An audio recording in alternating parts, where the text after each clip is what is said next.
I was kicked out because they suspected me of stealing my sister's wedding ring. But it never left the house and they only found it 3 years later. Too late for a family reunion now. I never imagined I'd be telling this story, but here goes. I'm Elliot, 26 years old, and 3 years ago, my life was flipped upside down by a false charge made by my older sister Gemma, 29. I grew up in a little Ohio town with my parents, John, 55, and Lisa, 53, and my sister Gemma.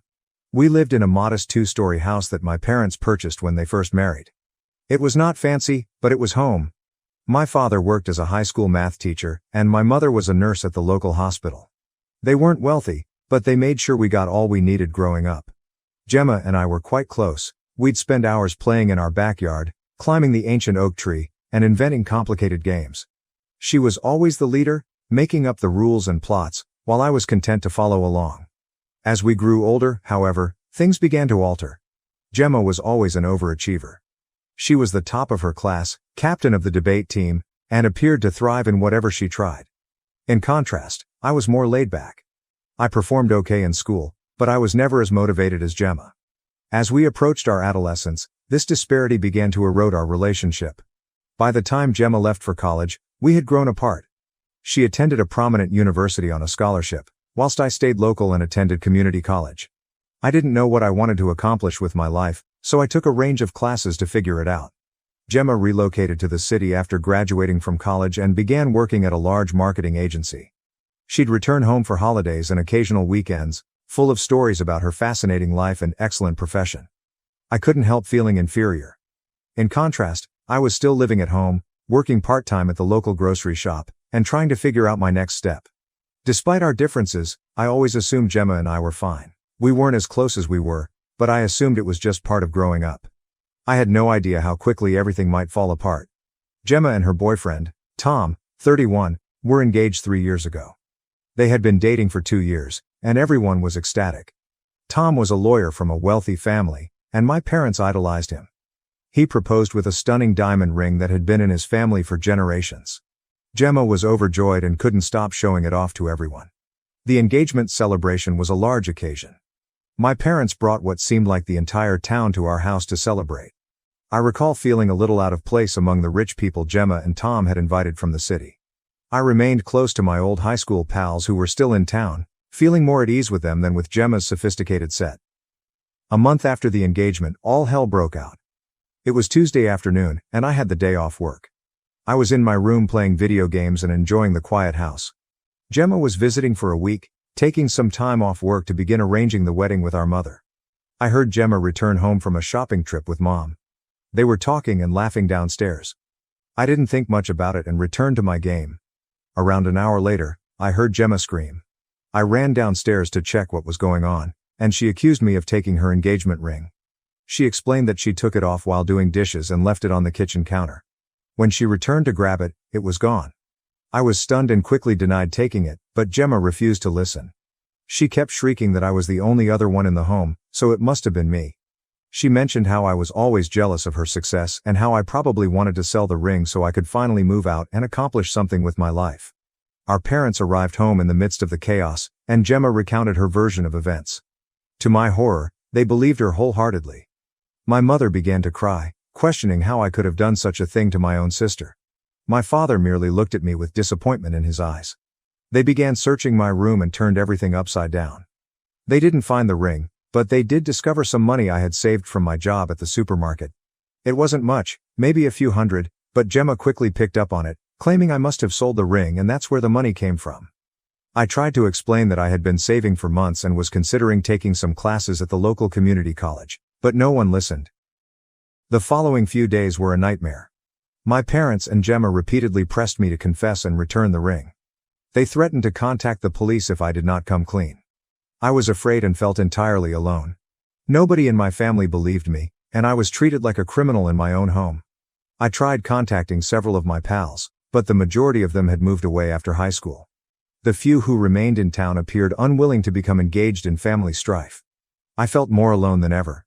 After a week of relentless accusations and threats, my parents made a decision that would alter my life forever.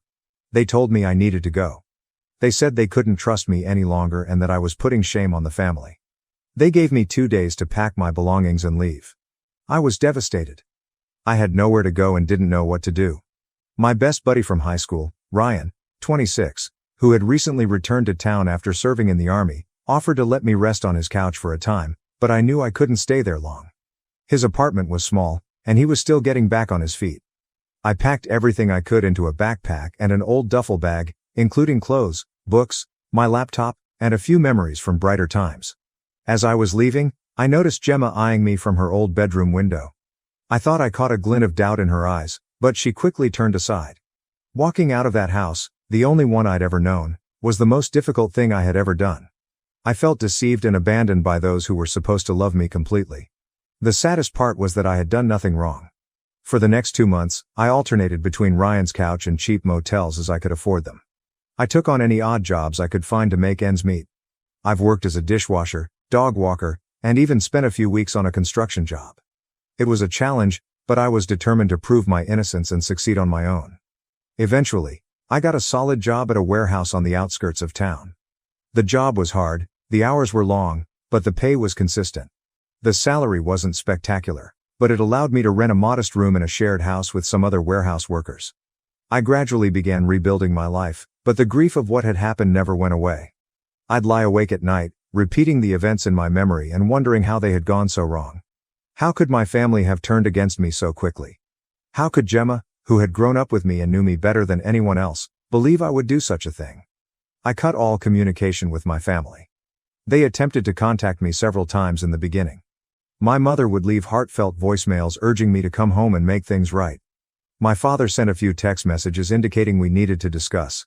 Gemma did show up at the warehouse once, but I declined to see her.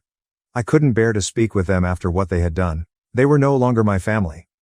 For 3 years, this was how I lived. I made new friends at work and in my shared home. We'd hang out after shifts, drink beer, and watch games. It wasn't the life I had envisioned for myself, but it was mine, and I had created it from scratch. I worked hard and was even promoted to shift supervisor at the warehouse. I started attending online classes to learn business management. I was slowly deciding what I wanted to accomplish with my life, but there was always a part of me that was outraged and wounded by what had occurred. I missed my previous life and family, but I couldn't forgive them for not believing me. Every holiday season was challenging. When I saw families shopping together or heard Christmas music, I felt a sense of sadness for what I had lost. Then last week, I received an unexpected email from my father. The subject line simply stated, "We need to talk." The message was brief, stating that they needed to meet with me immediately and that it was regarding the ring incident. At first, I was tempted to dismiss it, as I did with all of their previous attempts to reach me, but something made me hesitate. Maybe it was curiosity, or maybe a small part of me still wanted a conclusion. After arguing with myself for hours, I decided to listen to them. I called my father, and what he said left me stunned. The ring had been found. Gemma had accidentally knocked it into the garbage disposal while doing the dishes. She only recognized this a few days ago when the disposal began making unusual noises, and they summoned a plumber to inspect it. My father claimed Gemma was upset when she understood what had transpired and that I had been telling the truth all along. He stated they all felt bad about what they had done to me and wanted to make things right. I hung up the phone, experiencing a swirl of emotions. On the one hand, I felt vindicated. I had always told the truth, and now everyone knew it. However, I was angry. I was outraged that it took 3 years to find out the truth, that I had missed so much time with my family, and that I had fought alone for so long when I had done nothing wrong. Now I'm at a crossroads. My family wants me to return home. They claim they want to make things right. Gemma has been phoning and messaging nonstop, asking for forgiveness, but I'm not certain I can forgive them. They pushed me out without hesitation, chose to think the worst of me, and left me to fend for myself for 3 years. Part of me wants to send them all to hell and let them deal with the shame of what they did to me, but another part of me misses my previous life and wonders whether there is a way to rebuild what we've lost. I do not know what to do. Should I give them an opportunity to make amends, or should I continue living the life I've created for myself without them? I'm torn and could appreciate some outside insight on this whole situation. Update 1. It's been a week since my previous post, and a lot has happened. I'd want to thank everyone for their advice and support. It truly helped me go through my emotions and figure out what to do. After much debate, I chose to meet with my family. I believed I owed it to myself to confront them and seek closure, even if I wasn't convinced about reconciliation. We decided to meet in a neutral site, A modest coffee shop in the next town over. I chose it because it was far enough from our hometown that we wouldn't run across anyone we knew, yet close enough that anyone could get there without too much effort. I was quite nervous on the day of the meeting. I hadn't seen my family in 3 years, and I wasn't sure what to expect. I arrived at the coffee shop early and chose a table in the corner where we could enjoy some solitude. When they walked in, it was like a hit in the belly. Seeing them after 3 years was intense. My mother burst into tears the moment she saw me. She was older than I remembered, with more gray hair and creases around her eyes. My father appeared weary and tired, his shoulders drooping as if he were carrying a huge weight. Gemma couldn't look me in the eye. At first, she appeared smaller and less confident than the sister I recalled. We sat down, and for a time, no one knew what to say. They all started talking at once, with apologies falling out. My parents said they had failed as parents by not trusting me and kicking me out.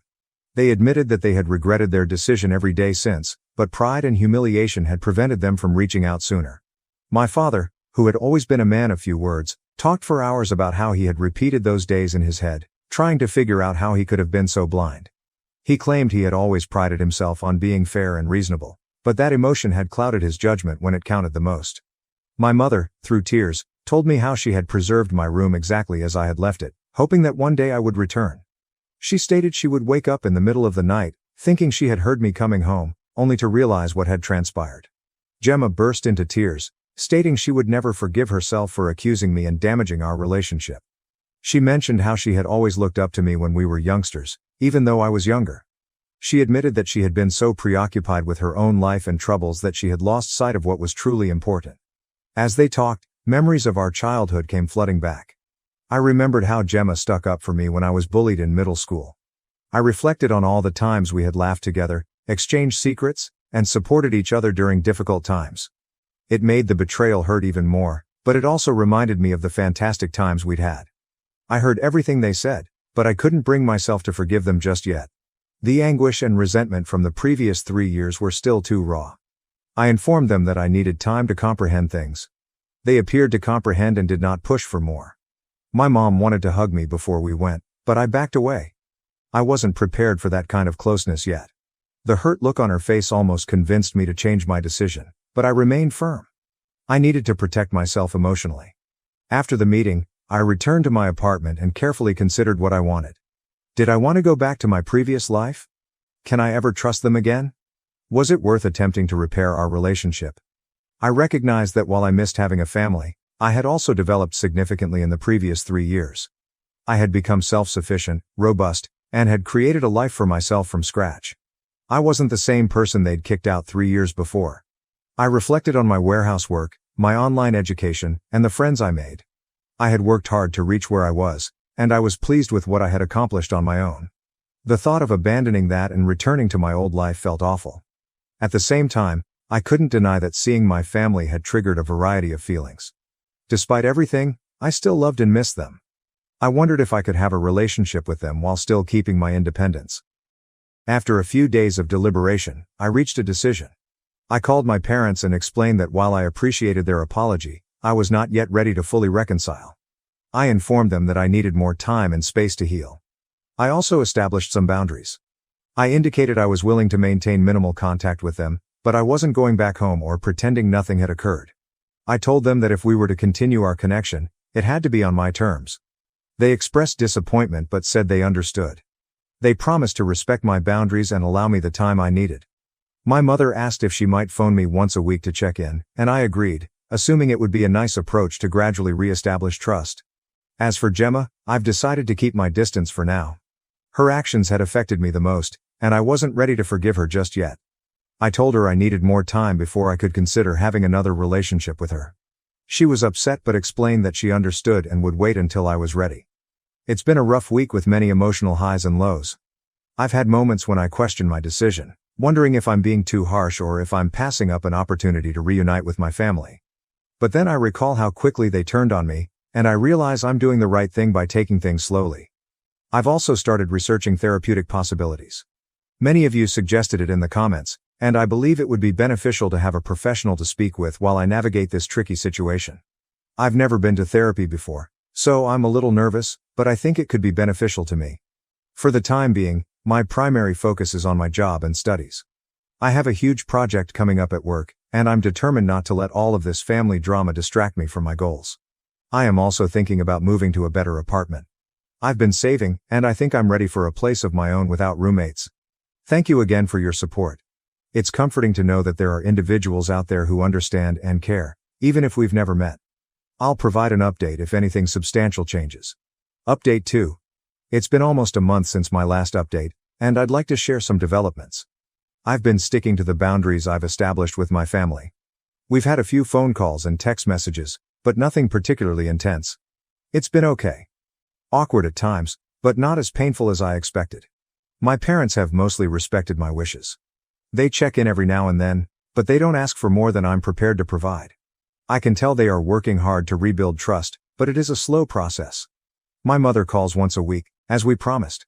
These calls were strained at first, with extended silences, but they are becoming easier. We usually discuss neutral issues such as her employment at the hospital, the weather, and my online education. It's not much, but it's a beginning. My father has been sending me short emails, usually simply to check in or share something he thinks I'd be interested in. Last week, he forwarded me an article about a new business launching in our hometown. It was a little gesture, but it reminded me of how he would clip newspaper stories for me when I was younger. Gemma struggled with the barrier I'd created between us. She sent me many long, emotional texts apologizing and pleading for the opportunity to make things right. I responded simply, stating that I need more time. It's difficult, but I'm holding firm on this. I know she's hurting, but I'm not prepared to deal with her feelings on top of mine. The big news is that I have started treatment. I discovered a counselor that specializes in family trauma, and we've had a few sessions thus far. It has been difficult to bring up all of the grief from the past, but I believe it is helping. My therapist is assisting me in resolving my anger and trust issues, as well as providing me with strategies for setting good boundaries. In our last session, we discussed how the incident with the ring was more than just the accusation, but also years of feeling like I didn't measure up to Gemma's accomplishments. It's made me recognize that there were difficulties in our family dynamic long before the ring incident and that healing will require addressing those as well. One unanticipated result of all of this is that I've become closer to my pals, particularly Ryan. They've been extremely supportive throughout the entire ordeal. Ryan even offered to accompany me to any future family meetings for moral support. It's taught me that family is more than just blood. It's about who supports you when things go rough. Work has been a welcome distraction. I've poured myself into my career and even received a modest promotion. I'm now in charge of inventory management for my shift, which means additional responsibility and a minor pay increase. It is nice to have something pleasant to focus on. In terms of my living situation, I've decided to stay where I am for the time being. It's not much, but it's mine and symbolizes the independence I've worked so hard for. My parents offered to help me find a better place, but I declined. I have to do this on my own. However, I began to carefully consider choices for furthering my studies. A state institution located approximately an hour distant provides night classes. I am considering applying to their business program. It would be a significant move, but I believe I'm prepared for it.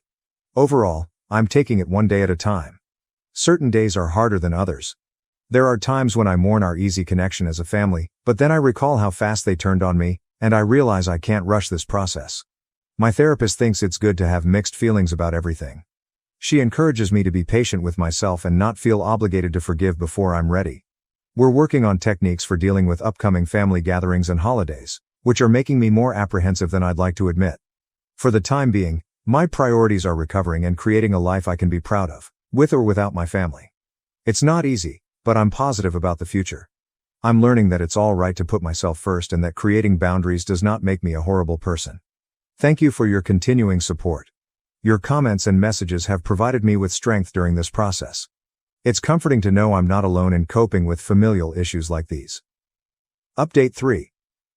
It's been 6 months since my original post, so I thought it was time for a last update. A lot has changed during the last few months. The biggest news is that I've decided to relocate to a different place in search of a new employment opportunity. It's a significant advancement in my profession, and I'm looking forward to the new opportunities. The job is with a logistics company, and the work is comparable to what I did at the warehouse, but on a much larger scale. It's a management role, which I've been working toward for a while.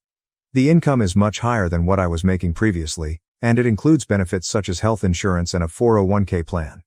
Before making this decision, I had a lengthy conversation with my therapist. We talked about how this move will influence my healing process and my relationship with my family. Finally, we agreed that this could be a good thing for me, an opportunity to fully stand on my own 2 feet and identify myself outside of the family drama. I informed my parents about the transfer last week. They were astonished and disappointed, yet they expressed their understanding. My mother cried a little, stating she had hoped we'd have more time to restore our relationship before my departure. My father was more stoic, but I could see he was disappointed too. They were both concerned about me being alone in a strange place, but I told them that I'd be okay. Gemma took it the hardest.